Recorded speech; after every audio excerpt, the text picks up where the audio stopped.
Olá, caros alunos, professor Evandro, de História.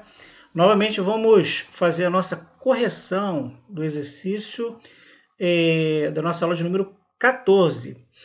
E ela se encontra na página 156, as 4 primeiras questões, né, onde está escrito documento, como a gente pode mostrar para vocês aqui.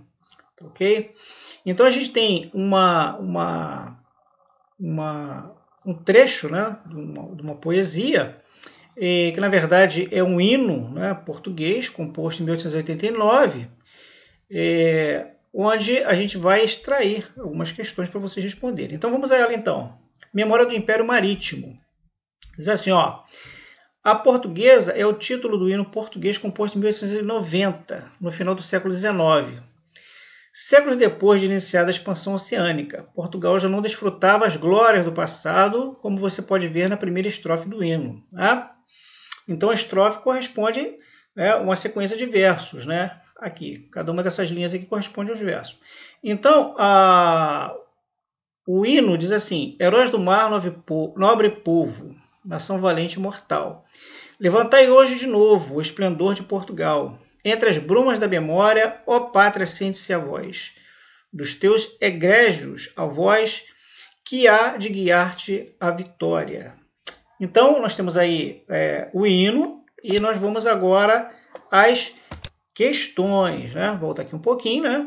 E a primeira diz o seguinte: forme um grupo de seus colegas, juntos analise a primeira estrofe da letra A portuguesa e respondam. Vamos então à primeira questão, que diz assim: que verso caracteriza os portugueses? Né? Bom, a gente tem aqui na primeira questão, a gente observa que o verso que caracteriza o português é o primeiro verso, né, que diz assim: Heróis do mar, nobre povo. Tá ok? Vamos agora à segunda questão, e ela diz o seguinte: relacione esse verso com a razão histórica para essa qualificação. Né? Bom, a razão histórica trata o seguinte, né? Os versos relacionam-se ao passado glorioso de Portugal como pioneiro, né? Da grande expansão marítima europeia. Então, essa é a relação histórica, né, com a qualificação de heróis do mar, e porque eles foram pioneiros, tá ok? Muito bem, vamos agora à questão número 3, que ela diz assim: quem poderiam ser os egrégios avós mencionados no 7º verso da estrofe? Bom, nesse caso aí, os egrégios avós seriam os navegadores portugueses, né, do século XV e XVI, né?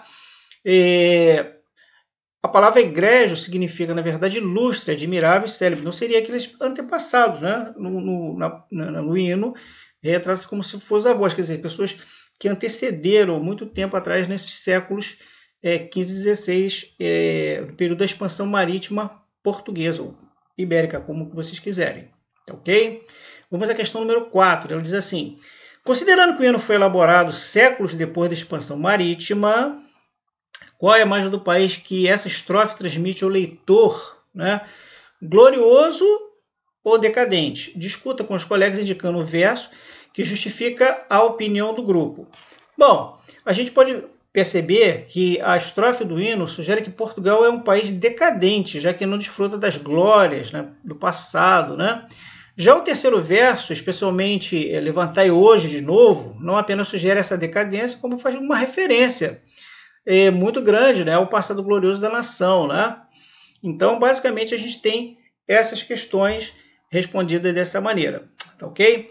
Agora, vamos à página 156, né, que diz assim, ó, nós temos aqui, né, nós devemos responder as 3 primeiras questões, né, da página 156 de roteiros de estudo. Então, vamos à primeira questão, que diz assim: por que o monopólio do comércio colonial era importante para as metrópoles europeias? Bom, nós podemos perceber que o monopólio comercial, né, colonial, era importante porque garantia que as colônias não concorressem com as metrópoles, né, produzindo apenas o que existia na Europa, né, produzindo o que não existia na Europa, e comercializassem exclusivamente com a metrópole, né, sob cujo domínio já se encontravam, ok? Muito bem, vamos à questão agora de número 2. Ela diz o seguinte: trata-se da pirataria. E ela fala assim: A pirataria é um crime ou investimento comercial, né? Bom, nesse caso, eram as duas coisas, né? Os piratas eram bandidos que saqueavam os navios carregados de ouro e prata, né? E com frequência matavam a tripulação capturada. Porém, muitos piratas, né, eram financiados pelos reis por meio da pirataria e enriqueciam os cofres reais daqueles que contratavam, que na verdade a gente chama esses piratas contratados pelas coroas de corsários, né? E além disso, grupos de mercadores também investiam em piratas para lucrar com o produto, né, desse saque também. Então era um grande investimento comercial também, tanto quanto era um crime, ok? Vamos à questão número 3, que diz assim: a relação entre a pirataria e o sistema colonial mercantilista? Bom, a gente pode dizer que sim, e é possível fazer essa relação de oposição, né?